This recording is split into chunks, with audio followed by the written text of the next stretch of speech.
অবশেষে পুলিশের সহায়তায় মাধ্যমিক পরীক্ষা কেন্দ্রে পরীক্ষা দিতে এলো দিনহাটা ওকরাবাড়ি গ্রাম পঞ্চায়েতের কাউড়াই গ্রামের তৃণমূল কংগ্রেসের পঞ্চায়েত সদস্যা ও তার পরিবারের হাতে আক্রান্ত ওকরাবাড়ি উচ্চ বিদ্যালয়ের মাধ্যমিক পরীক্ষার্থী। সোমবার সকাল 10টা নাগাদ পুলিশের গাড়িতে করে সে তার নিজ পরীক্ষা কেন্দ্র গীতালদহ উচ্চ বিদ্যালয়ে আসে। পরীক্ষা কেন্দ্রে ঢোকার আগে সে জানায় গতকাল রাতে হাসপাতাল থেকে তার ছুটি হয়েছে এবং এক আত্মীয়ের বাড়িতে ছিল।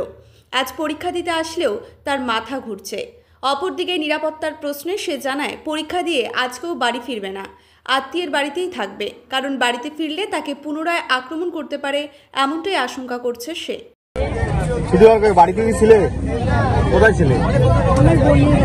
আজকে কি পরীক্ষা আছে? পরীক্ষা দিতে পাবে, কোনো অসুবিধা নেই তো? ইনিকে তোমার মা?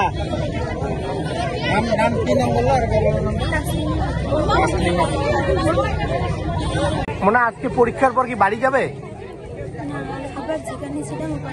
কেন বাড়ি যেতে কি ভয় লাগছে? ভয় আছে বাড়ি যেতে? কিসের ভয়?